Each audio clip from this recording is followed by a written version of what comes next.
Hello friend, कैसे हो आप सब। I hope all of you are doing well. आज अपन पॉलिटी का नया टॉपिक शुरू करते हैं। DPSP. DPSP directive principle of state policy. ये बहुत ही इंपॉर्टेंट टॉपिक है पॉलिटी के लिए। हर एग्जाम में एक दो क्वेश्चन इसके अंदर से जरूर आते हैं। लेकिन ये टॉपिक थोड़ा सा क्या है ना, कंफ्यूजिंग है। सारे आर्टिकल्स जो है एक दूसरे के अंदर कंफ्यूजिंग है, थोड़ा टफ है। इसलिए थोड़ा सा अंडरस्टैंडिंग टफ होती है, याद कम रहते हैं। और एग्जाम के अंदर जब अपन ऑप्शन देखते हैं तो उसके अंदर कंफ्यूजन हो जाती है और अपन रॉन्ग आंसर मार्क कर देते हैं। इस वीडियो के अंदर अपन बहुत ही सिंपल तरीके से इनके बारे में पढ़ेंगे, इनको याद रखेंगे। तो directive principle of state policy क्या होता है? डायरेक्टिव मतलब direction, state policy.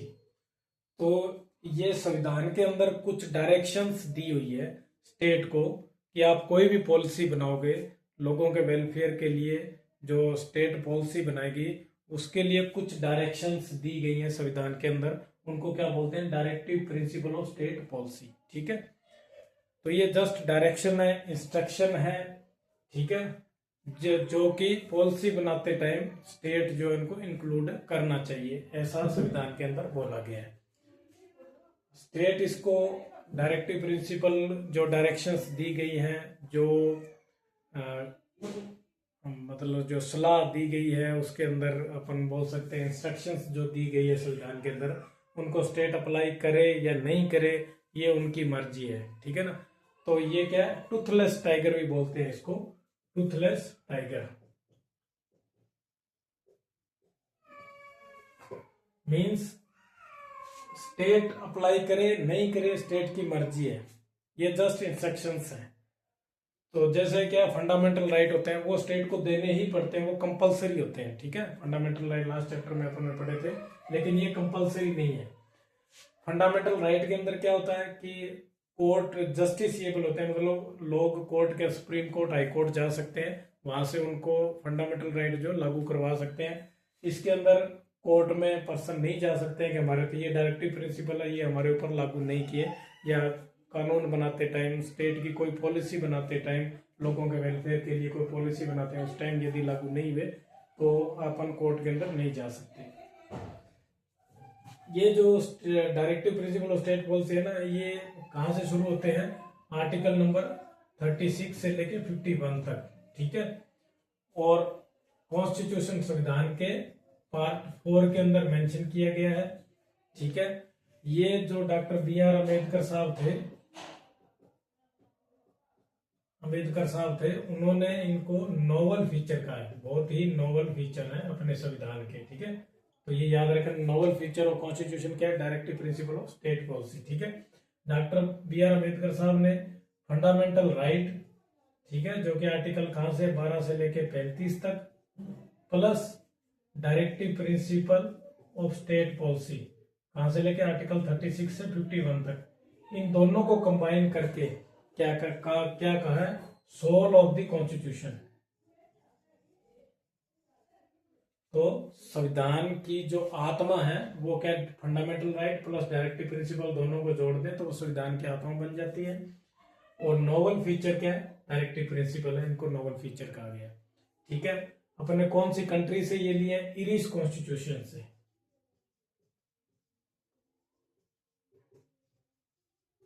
Irish constitution से अपन ने ये कॉपी किया है directive principle of state policy. तो इनको कंपलसरी क्यों नहीं बनाया? टूथलेस टाइगर क्यों बना दिया? टाइगर है, टूथ नहीं है, मतलब दांत नहीं है, इसलिए जस्ट शो के लिए है। तो कंपलसरी इसलिए नहीं बनाया क्योंकि जब देश आजाद हुआ था उस टाइम अपने पास इतने रिसोर्सेस नहीं थे कि सारे जो डायरेक्शंस है उनको अप्लाई किया जा सके, सारी जो वेलफेयर की स्कीम है उनको अप्लाई किया जा सके, इसलिए कंपलसरी नहीं बनाया। संविधान निर्माताओं ने सोचा कि भविष्य में जब भी कभी अपने पास रिसोर्सेस होंगे, सरकारें जो आएंगी उनके पास होंगे, तो वो डेफिनेटली इनमें से कुछ एक या सभी के सभी डायरेक्टिव प्रिंसिपल है वो अपनी पॉलिसी के अंदर अप्लाई करेंगे। ये सब सोच के उन्होंने लिख दिए थे कि हाँ भी ये फ्यूचर में जो पॉलिसी बनेगी इसके अकॉर्डिंग होनी चाहिए। तो अपन डिफरेंट आर्टिकल्स देखते हैं। इसके अंदर क्या डायरेक्टिव प्रिंसिपल में क्या है? एक एक दो दो लाइनें आपको याद रखनी है, एग्जाम के अंदर आती हैं, ज्यादा याद नहीं रहता है, कंफ्यूज हो जाते हैं। अपन उतना ही याद करेंगे जितना एग्जाम के अंदर आता है, उसको आपको रट लेना है। थोड़ी बहुत मैं आपको ट्रिक्स बताऊंगा, थोड़ा इजी करने की कोशिश करेंगे जिससे कि आपको एग्जाम में रिकॉल हो सके कि हाँ भाई ये 4 ऑप्शन देख के इजीली आप आइडेंटिफाई कर पाओगे कि इसका ऑप्शन क्या होना चाहिए। ठीक है, तो अपन कंटिन्यू करते हैं।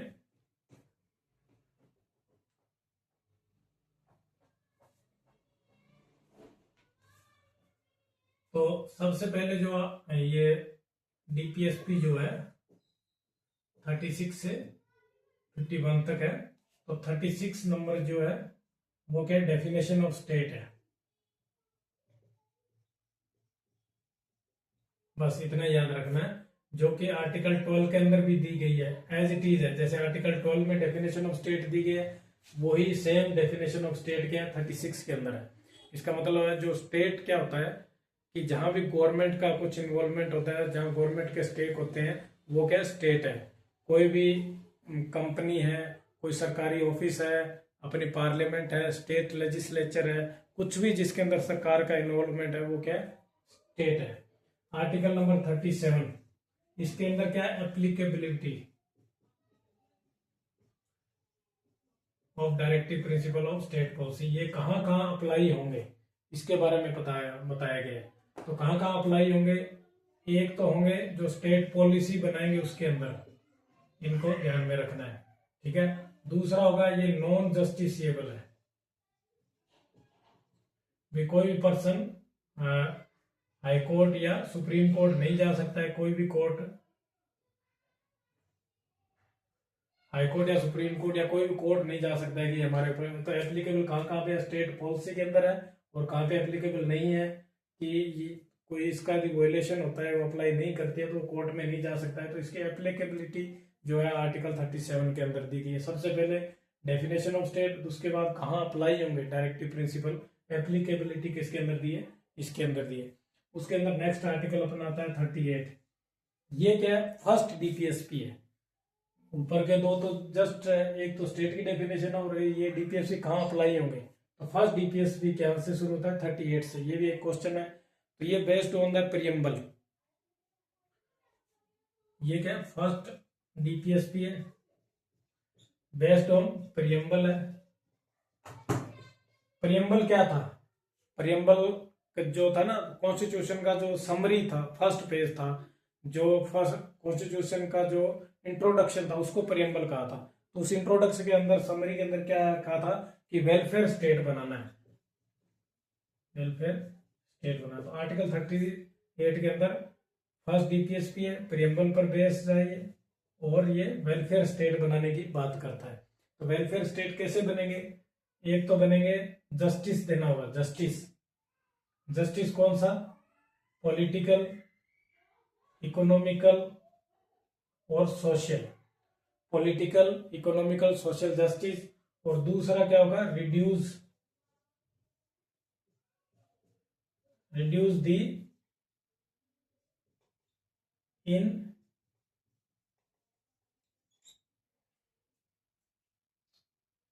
Inequality, reduce the inequality. ये दो है जो इसके अंदर दिए 38 के अंदर। फर्स्ट डीपीएसपी है, प्रियम्बल बेस है। प्रियम्बल के अंदर क्या था, वेलफेयर स्टेट बनाना है। वेलफेयर स्टेट कैसे बनाएंगे, जस्टिस देना है और रिड्यूस द इनइक्वलिबिलिटी। इनइक्वलिबिलिटी किसके अंदर होती है, जो कि इनकम के अंदर, स्टेटस के अंदर और अपॉर्चुनिटी के अंदर। ठीक है, इन सब में जो भी इनइक्वलिटी है उसको रिड्यूस करना है और जस्टिस देना है लोगों को, वेलफेयर स्टेट बनाना है, प्रियम्बल पे बेस होना चाहिए। वो क्या फर्स्ट डीपीएसपी है आर्टिकल 38 के अंदर, ये याद कर लेना। ठीक है, आर्टिकल नंबर 39 जो है उसके सब पार्ट है, 6 सब पार्ट दिए आर्टिकल 39 के। वो अपन बहुत ही सिंपल तरीके से अपन देखते हैं, बहुत ही थोड़ा इंपॉर्टेंट है ये आर्टिकल नंबर 39। इसके अंदर आपको याद रखना है LDC, LDC इन PHC। ठीक है, जो LDC होता है, लोअर डिविजनल क्लर्क होता है, वो किस में लगा हुआ है, PHC, public primary health centre के अंदर कोई भी एलडीसी लगवा, प्राइमरी हेल्थ सेंटर के अंदर, ऐसे याद रख लेना। Article 39 LDC in PHC lower divisional colour in public health, ये प्राइमरी हेल्थ सेंटर के अंदर लगा हुआ है। पब्लिक हेल्थ सेंटर भी मान लो, प्राइमरी हेल्थ सेंटर मान लो, इसको ऐसे याद रखना है। पहल का मतलब है लाइवलीहुड। गवर्नमेंट क्या करेगी, सभी को लाइवलीहुड देगी, रोजगार देगी, ठीक है। डी का मतलब है distribution, distribution of public resource, public resource का डिस्ट्रीब्यूशन करना है। सी का मतलब कंसंट्रेशन, कंसंट्रेशन ऑफ वेल्थ को मिनिमाइज करना है, ठीक है। कंसंट्रेशन ऑफ वेल्थ को मिनिमाइज करना है। इनको छोड़ दो ऐसे ही। पी के अंदर क्या है, पे, ठीक है। पे के अंदर क्या है, equal pay for equal work. कई बार क्वेश्चन आ जाता है कि 39 के अंदर जो सब आर्टिकल्स है, सब आर्टिकल कौन से, A B C D E F, ठीक है। 39 A, 39 B C D E F ऐसे लिख लेना, उसके सामने ये लिख लेना, और ये एक एक लाइन याद रख लेना। एलडीसीपी के अंदर पे, equal pay for equal work for main and women, ठीक है। आदमी और औरत दोनों को एक काम के लिए एक जैसी पे देनी है, उनकी पे के अंदर डिफरेंस नहीं होना चाहिए, ठीक है। उसके अंदर हेल्थ, एच का मतलब हेल्थ, लोगों को अच्छी हेल्थ दो, उनकी ऐसी कोई मजबूरी ना हो कि वो वीक हेल्थ में या बीमारी की हालत में भी काम करें, ऐसी उनकी कंडीशन नहीं होनी चाहिए, तो अच्छी हेल्थ दो। सी के मतलब चिल्ड्रन, ठीक है। हेल्थी चिल्ड्रन डेवलपमेंट, जो बच्चों का विकास है वो हेल्थी मैनर्स में होना चाहिए, उनको सेक्सुअल एक्सप्लॉयटेशन से बचाना है। तो डेवलपमेंट ऑफ चिल्ड्रन, चिल्ड्रन से रिलेटेड क्या है, सी है, ठीक है। तो 39F के अंदर चिल्ड्रन, ये एलडीसी पीएचसी इतना याद रखना, एक एक लाइन इनकी याद रखना, और ये आर्टिकल याद रखना। उसके बाद 39A बड़ा ए, इसका मतलब free legal aid. Free legal aid का मतलब जो होता है, कोई गरीब आदमी यदि कोई कोर्ट केस के अंदर फंस गया तो उसके लिए फ्री में वकील करना, फ्री में उसको एडवाइस देना, फ्री में उसकी जो है काउंसलिंग करना, उसकी जो भी कोर्ट के अंदर हेल्प करनी है फ्री में करना, उसको बोलते हैं फ्री लीगल एड। ये कब ऐड किया गया था, ये 42nd constitution amendment act of 1976 के अंदर, ठीक है।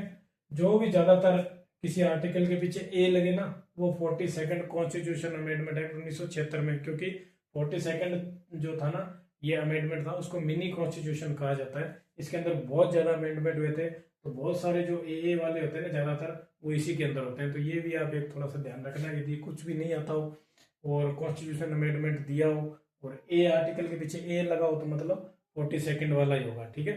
बी सी आगे कुछ है तो वो कोई और हो सकता है, ठीक है। अपन याद कर लिए 39 पूरा।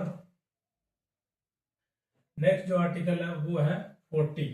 जब कोई भी आदमी 40 साल का हो जाता है ना तो वो पंचायती करने लग जाता है, पंचायती करने के लायक हो जाता है। उससे पहले तो क्या होता है, स्टडी करता है, जॉब पकड़ता है, शादी हो जाती है, तो 40 तक बच्चे वगैरह हो जाते हैं। उसके बाद में क्या होता है, वो पंचायतियां करने लगता है। तो 40 किससे रिलेटेड ऐसे याद रख लेना, आर्टिकल नंबर 40 किससे रिलेटेड है, पंचायती राज से रिलेटेड, पंचायत से रिलेटेड है, पंचायती राज से रिलेटेड है। आर्टिकल नंबर 41 को ऐसे याद रख लेना, 4 - 1, 41 है, 4 - 1 इक्वल टू 3, मीन्स 3 राइट है, ठीक है। 3 राइट कौन से हैं, 3 राइट कोई भी आदमी जो देश के अंदर नागरिक रह रहा है उसके 3 राइट होते हैं। राइट टू फर्स्ट एजुकेशन करेगा, उसके बाद जॉब करेगा, उसके बाद जो सरकारी जो पब्लिक है उस पब्लिक जो डिपार्टमेंट्स है उनसे, या पब्लिक कुछ भी है सरकारी है उससे असिस्टेंट ले सकता है, ठीक है। ये 3 राइट है इसके अंदर दिए गए। 41 4 - 1 मीन्स ऐसे याद आ जाना चाहिए, 41 4 - 1 3 राइट्स कौन कौन से हो सकते हैं, right to education, right to work, education होनी चाहिए, वर्क होना चाहिए, और राइट टू पब्लिक असिस्टेंस, ठीक है। इसका मतलब क्या है, पब्लिक असिस्टेंस, जो सरकारी जो भी सेवाएं हैं वहां से सहायता ले सकता है, ठीक है। तो 41 याद हो गया। 42 के अंदर 42 के अंदर कहा गया है कि 42 वीक की मैटरनिटी लीव मिलनी चाहिए, ऐसा याद कर लो आप, इस तरीके से याद कर लो। 42 के अंदर कहा गया 42 वीक की मैटरनिटी लीव मिलनी चाहिए। अभी कितनी मिल रही है? 26 वीक की मिल रही है। तो ऐसे याद कर लो कि 42 के अंदर मैटरनिटी से रिलेटेड है, ठीक है ना, मैटरनिटी से रिलेटेड है। 42 नंबर याद करने के लिए बोल रहा हूँ, 42 वीक की मैटरनिटी लीव मिलनी चाहिए। तो उससे रिलेटेड जो आर्टिकल क्या है? 42 है। 42 याद कर लो बस। अभी मैटरनिटी लीव कितनी मिलती है? 26 वीक की मिलती है, लीव मिलनी चाहिए, ऐसा याद करने के लिए बता रहा हूँ, ठीक है। 42 वीक की मैटरनिटी लीव मिलनी चाहिए, ऐसा याद करो, ठीक है। 43 अपन याद कर सकते हैं। जैसे चंडीगढ़ क्या है? सिटी के सेक्टर के अंदर डिवाइड है, और उसके अंदर जो 43 सेक्टर है उसके लोग काफी रिच हैं, उनका स्टैंडर्ड ऑफ लिविंग अच्छा है, तो डिसेंट स्टैंडर्ड ऑफ लाइफ है उसका। जो वहाँ के जो वर्कर वगैरह है ना, 43 सेक्टर चंडीगढ़ में जो रहते हैं, उनका जो वहाँ के वर्कर है उनका जो है लाइफ स्टैंडर्ड डिसेंट है, अच्छा लाइफ स्टाइल जी रहे हैं, ठीक है। तो 43 के अंदर क्या दिया गया है? ऐसे याद रखना, सेक्टर 43 ऐसे याद रखने के लिए। और उसका मतलब क्या होता है? Decent standard of life of किसका है? वर्कर का। जो काम करते हैं उनका जो जीने का जो स्टैंडर्ड है वो डिसेंट होना चाहिए, अच्छा होना चाहिए, ठीक है। और 43A इसके अंदर क्या? वर्कर का लाइफ स्टैंडर्ड अच्छा कब होगा? जब वो मैनेजमेंट के अंदर हो, खुद मैनेज करेंगे। कोई फैक्ट्री के अंदर वर्कर है, यदि वो टॉप मैनेजमेंट में होंगे तो उनका लाइफ स्टैंडर्ड जो अच्छा होगा। तो क्या है? Worker in management. 43A क्या हो गया? वर्कर इन मैनेजमेंट, याद रखना, ये काफी इंपॉर्टेंट है। ये वाले सारे इंपॉर्टेंट है, जिसके पीछे ए बी आगे वाले होते हैं ना, इंपॉर्टेंट होते हैं। ये भी 42nd constitution amendment act of 1976 के अंदर ऐड किया गया था। उसके बाद में 43B, इसके अंदर जब वर्कर मैनेजमेंट के अंदर कब आएंगे? जब उनका आपस में कोऑपरेशन होगा। तो कोऑपरेटिव सोसाइटी से रिलेटेड है ये, कोऑपरेटिव सोसाइटी से रिलेटेड ये आर्टिकल है 43B। और ये कब ऐड हुआ था? ये ऐड हुआ था 97th constitution amendment act of 2011 के अंदर इसको ऐड किया गया था। तो ये एज इट इज याद रखना, इतना इंपॉर्टेंट है, ज्यादा अपन कुछ उसकी नहीं पढ़ेंगे, ज्यादा कोई डेफिनेशन है याद, बस सिंपल लाइन्स एक एक याद कर लो। उसके बाद नेक्स्ट आर्टिकल है 44 के अंदर क्या है? 4 = 4, दो चौके तो 4 = 4। 4 मतलब यूनिफॉर्मिटी, इक्वल होने चाहिए। यूनिफॉर्म सिविल कोड मतलब जो हिंदू है, मुस्लिम है, सभी धर्म है, उनके लिए जो रूल रेगुलेशन है वो एक जैसे होने चाहिए। शादी से रिलेटेड, इनहेरिटेंस से रिलेटेड यूनिफॉर्मिटी होनी चाहिए सबके अंदर रूल रेगुलेशन में। तो इसके अंदर क्या है? 4 = 4 मतलब यूनिफॉर्म सिविल कोड, ठीक है। यूनिफॉर्म सिविल कोड, सभी के लिए एक जैसे रूल लगाना, ये काफी इंपॉर्टेंट आर्टिकल है। उसके बाद नेक्स्ट आर्टिकल आ गया 45। इसके अंदर ऐसे याद रखना 4-5। तो अर्ली 4-5, अर्ली जो 4-5 साल होते हैं उनमें बच्चों की फुल केयर होनी चाहिए। छोटे बच्चे होते हैं ना, उनकी खूब केयर होनी चाहिए। तो 4-5 मतलब अर्ली चाइल्डहुड केयर, ठीक है। तो अर्ली चाइल्डहुड केयर, ठीक है, अर्ली चाइल्डहुड केयर। और compulsory education up to 6 year, 6 year तक छोटे बच्चों की जो एजुकेशन होती है कंपल्सरी करनी चाहिए। तो 6 ईयर तक कंपल्सरी एजुकेशन होनी चाहिए। 4-5 साल तक अर्ली चाइल्डहुड केयर जो है अच्छी होनी चाहिए, ऐसे याद रख लेना। 45 आते हैं अपने याद 4-5 मतलब अर्ली चाइल्डहुड केयर, ऐसे याद हो जाए। तो नेक्स्ट ये छोटे छोटे हिंट है, इनको है ना बार बार आप रिवाइज करोगे तो आपको क्या याद हो जाएंगे। बार बार ये सब चीजें धीरे धीरे याद करो, बार बार डेली एक बार इनको है ना मन में सोचो। 4-5-45 मतलब 4-5-45, 45 मतलब 4-5 early childhood care. 44 4 = 4 uniform civil code. 43 मतलब sector 43। 42 means maternity leave of 42 weeks. 41 means 4 - 1 हो गया, 3 हो गया। इसी तरीके 40 मीन्स 40 की उम्र में पंचायत कर सकता है। नेक्स्ट अपन देखते हैं 46 मतलब 4 - 6 = 2 होता है। 2 मतलब कोई 2 SC एंड ST, 2 मतलब SC ST जो दो कम्युनिटी है उनको प्रमोट करना है एजुकेशन के लिए एंड इकोनॉमी के लिए। इकोनॉमी, एजुकेशन सेक्टर और इकोनॉमिक सेक्टर इनको प्रमोट करना है। SC ST दो जो कैटेगरी है उनको जो है प्रमोट करना है। 46 के अंदर याद रख लेना, 4 - 6 मतलब 2 आ गया, मतलब दो कम्युनिटी है SC ST, उनको एजुकेशन एंड इकोनॉमी के लिए प्रमोट करना है। बस इतना याद रखने के लिए बता रहा हूँ, याद कर लेना, ठीक है। 46 इतना याद कर लेना, बस एक लाइन। 47 47 का मतलब क्या होता है, ऐसे याद कर लेना, AK47 क्या होता है, हेल्थ को डैमेज करता है। AK47 क्या होता है, डैमेज दी हेल्थ, हेल्थ को डैमेज कर देता है। AK47 जो बंदूक होती है AK47 हेल्थ को खराब कर देती है, जैसे याद रख लेना 47 AK47 हेल्थ को डैमेज करता है। मतलब हेल्थ को, अपनी हेल्थ को कौन डैमेज करता है, ड्रग एंड ड्रिंक।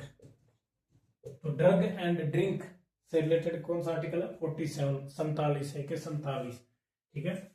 48 नंबर याद करना, अड़ियल सांड, 48 अड़ियल, ठीक है।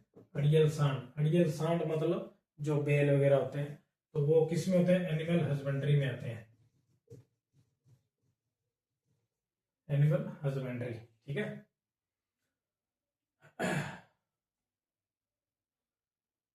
और नेक्स्ट आ गया 48A, इसके अंदर क्या एनिमल हस्बेंड्री से रिलेटेड है, आगे ऐड कर लेना वाइल्ड लाइफ इनवाय 48 48 में अड़ियल साइड ए आ गया, तो मतलब वाइल्ड लाइफ, ठीक है। फॉरेस्ट, वाइल्ड लाइफ कहाँ पे रहते हैं, वाइल्ड के जो जीव होते हैं फॉरेस्ट के अंदर, फॉरेस्ट कहाँ होता है, इन्वायरमेंट में, तो वाइल्ड लाइफ फॉरेस्ट इन्वायरमेंट से रिलेटेड क्या 48A, ठीक है। 49 को ऐसे याद रखना, 49 मीन्स फोर्ट आ गया, तो ये किससे रिलेटेड है, फोर्ट, मोन्यूमेंट, कल्चरल हेरिटेज, ठीक है, कल्चरल हेरिटेज से रिलेटेड। 44 मतलब फोर्ट, मोन्यूमेंट, कल्चरल हेरिटेज, इससे रिलेटेड है, ठीक है। 50 के अंदर क्या है, इसको याद रखना, 50 मीन्स 50-50, ठीक है। तो इसके अंदर क्या है ना, जो इसमें इलेक्ट्रिसिटी डिपार्टमेंट के अंदर जो जेई होते हैं, जूनियर इंजीनियर होते हैं, उनकी पावर को सेपरेट करना है, 50-50 कर देना है, ठीक है। तो सेपरेशन ऑफ पावर, 50-50 पावर को सेपरेट कर देना है, 50-50 सेपरेशन ऑफ पावर। इसकी पावर को अपन सेपरेट करेंगे, जेई की, जेई मतलब जुडिशरी, ई मतलब एग्जीक्यूटिव, एग्जीक्यूटिव का मतलब होता है सरकार, जो अपने मंत्री परिषद होते हैं, सरकार होते हैं उनकी, और जुडिशरी की पावर को 50-50 कर देना, मतलब सेपरेट कर देना, सेपरेशन ऑफ पावर 50-50, ठीक है। 50 को से याद रखने के लिए बोल रहा हूँ, 50-50 पावर को सेपरेट कर दो, 50-50 कर दो, separation of power of JE मतलब जुडिशरी एंड एग्जीक्यूटिव पावर को डिफरेंस करना है। इसमें क्या ऑब्जेक्टिव आ जाते हैं, separation of power of judiciary, executive and parliament, judiciary and parliament है, एग्जीक्यूटिव एंड पार्लियामेंट है, ऐसे कुछ भी ऑप्शन दे देंगे, तो अपने को जेई याद होंगे, तो मतलब जुडिशरी एंड एग्जीक्यूटिव, ठीक है। उसके बाद लास्ट डीपीएसपी है 51 को है ना 50I ऐसे लिखना, 51 को आई को एक को ऐसे लिख सकते हैं, 1 को आई मतलब इंटरनेशनल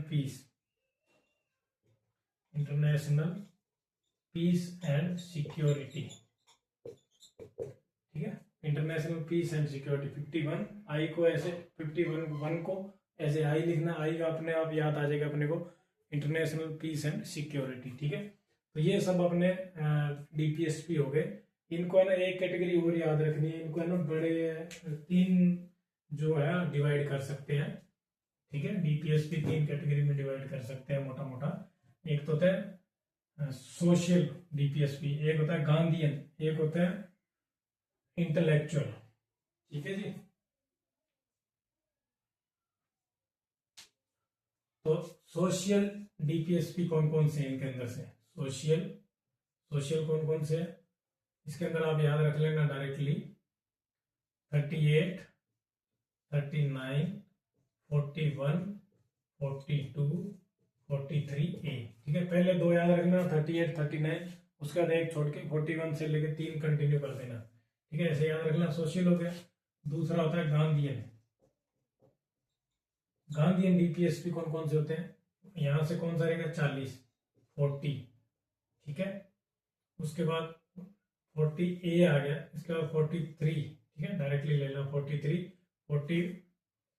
43 के बाद है 45, 46 एंड 47। ये तीन ऐसे याद रख लेना, 40, 43 और तीन ये अलग कंटिन्यू है, 45, 46, 47। ये कौन से? गांधीयन है। ठीक है, गांधी जी क्या है ना, गांधी जी पंचायती राज से रिलेटेड, और ये जो अपन वेलफेयर वगैरह देखे थे, ऐसे डेवलपमेंट, ये अर्ली चाइल्डहुड, ठीक है, SC ST का वेलफेयर, और जो है 47 मतलब डैमेज हेल्थ को कौन डैमेज गए, AK 47। ठीक है, तो उसके अंदर क्या था? ड्रग्स एंड ड्रिंक्स से रिलेटेड, गांधी जी से रिलेटेड, ये याद रख लेना, ऐसे ही रट्टा लगा लेना इन सबको। उसके बाद है liberal, liberal and intellectual. Liberal and intellectual का मतलब होता है जो मॉडर्न है, मॉडर्न थ्योरी पे बेस है, वो कौन कौन से है? वो हो गए, इनमें से कौन सा रहेगा? 44 इक्वलिटी से रिलेटेड। ठीक है, 44, 48, 49, 50, 51। ठीक है, इसके अंदर वो रह गया, जस्ट ए मिनट।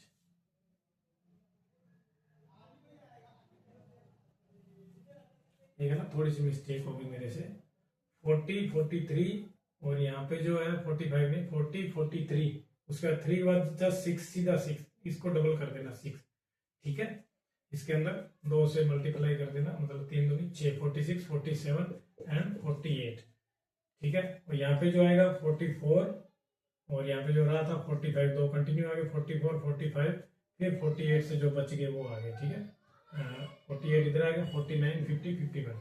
ठीक है, इसके अंदर 38, 39, उसके बाद 2 ऐड कर देना, 41, 2, 3। उसके अंदर यहाँ से शुरू करेंगे अपन 40 से, 40, 43, 43 के बाद 2 से मल्टीप्लाई करना है, इसके अंदर ऐड करना था, दूसरे मल्टीप्लाई करना है, 46, 7, 8। जो बच गए वो सारे क्या आ जाएंगे? लिबरल। उसके अंदर कौन सा बचा? 44, 45 कंटिन्यू देना, 48 ऊपर आ गया था, तो 49, 50, 51। सबके अंदर है ना 5 5 है, 2 और 3 5, 2 और 3 5, 2 और 3 5। तो इस तरीके से अपने को डीपीएसपी जो है याद करने हैं। डीपीएसपी और फंडामेंटल राइट में अपन ने डिफरेंस जो है शुरू में देख लिया था थोड़ा सा, और आपको नोट करवा देता हूं मैं। जो फंडामेंटल राइट होते हैं, यहाँ पे अपन डीपीएसपी लिख देते हैं। ठीक है, फंडामेंटल राइट क्या होते हैं? ये नेगेटिव, स्टेट के लिए नेगेटिव होते हैं, स्टेट के लिए रोक टोक करते हैं, भी आपको ये नहीं करना, नहीं तो फंडामेंटल राइट वायलेट हो जाएगा, ये नहीं करना। ये स्टेट के लिए क्या होते हैं? पॉजिटिव होते हैं। तो कई बार क्वेश्चन आ जाता है फंडामेंटल राइट नेगेटिव होते हैं, जैसे इमेज फंडामेंटल राइट नेगेटिव होते हैं या डीपीएसपी नेगेटिव होते हैं, तो अपने याद रखना डीपीएसपी पॉजिटिव होते हैं। ये डायरेक्शन है सरकार के लिए, पॉजिटिव डायरेक्शन है, हाँ आप ऐसा करो, ऐसा करो, ये सब करो लोगों के वेलफेयर के लिए। तो ये क्या है? पॉजिटिव है। ये नेगेटिव होते हैं। ठीक है, ये क्या होता है? जस्टिसिएबल होते हैं। कोई भी आदमी हाई कोर्ट जा सकता है, हाई कोर्ट कौन से आर्टिकल के अंदर? 226 आर्टिकल के अंदर। सुप्रीम कोर्ट जा सकता है आर्टिकल 32 के अंदर। इसके अंदर क्या होता है? नॉन जस्टिसिएबल होता है। ठीक है, ठीक है, कोई कोर्ट नहीं जा सकता, यदि सरकार कोई भी डीपीएसपी नहीं लागू करती है तो अपन कोर्ट पे नहीं जा सकते हैं। ठीक है, जस्टिसिएबल, नेगेटिव। और एक इंपॉर्टेंट डिफरेंस और है फंडामेंटल राइट एंड इसके अंदर, इनका जो टारगेट होता है ना फंडामेंटल राइट का, इनका एम होता है कि पॉलिटिकल डेमोक्रेसी लेके आनी, पॉलिटिकल डेमोक्रेसी। और इसके अंदर क्या होता है? इनका टारगेट जो होता है, एम क्या होता है? एम होता है सोशल एंड इकोनॉमिक डेमोक्रेसी। ठीक है, सोशल एंड इकोनॉमिक डेमोक्रेसी लेके आते हैं, ये पॉलिटिकल डेमोक्रेसी लेके आते हैं। ये तीन डिफरेंस आप याद रख लेना, बार बार क्वेश्चन इसमें रिपीट होता है। नेगेटिव होते हैं, पॉजिटिव होते हैं, नॉन ये जस्टिसिएबल है, नॉन जस्टिसिएबल है, मतलब कोर्ट में जा सकते हैं, उसको जस्टिसिएबल बोलते हैं। और एक इनका होता है पॉलिटिकल, जो डेमोक्रेसी लेके आते हैं, फंडामेंटल राइट, तो ये क्या होता है सोशल एंड इकोनॉमिक डेमोक्रेसी लेके आते हैं। पॉलिटिकल ऐसे याद रख लेना, जैसे अपने कंपलसरी क्या चीजें, जैसे इलेक्शन वगैरह है, सरपंच का इलेक्शन है, एमएलए एमपी का इलेक्शन है, तो इलेक्शन के कंपलसरी, कंपलसरी मतलब पॉलिटिकल डेमोक्रेसी अपने क्या फंडामेंटल राइट से रिलेटेड है, कंपलसरी क्या है फंडामेंटल राइट। जो ऑप्शनल क्या है सोशल एंड इकोनॉमिक, सोशल जो डेमोक्रेसी है, इकोनॉमिक जो डेमोक्रेसी वो क्या है ऑप्शनल है। तो ऐसे याद रख लेना आप, इसके अंदर ये है, इसके अंदर ये भी क्वेश्चन बहुत बार आता है। ठीक है, तो इनको जो एक एक पॉइंट मैंने सामने दिया वो सब नोट कर लेना और इसको आप बार बार एज रिवाइज करो। ठीक है, ओके, थैंक यू।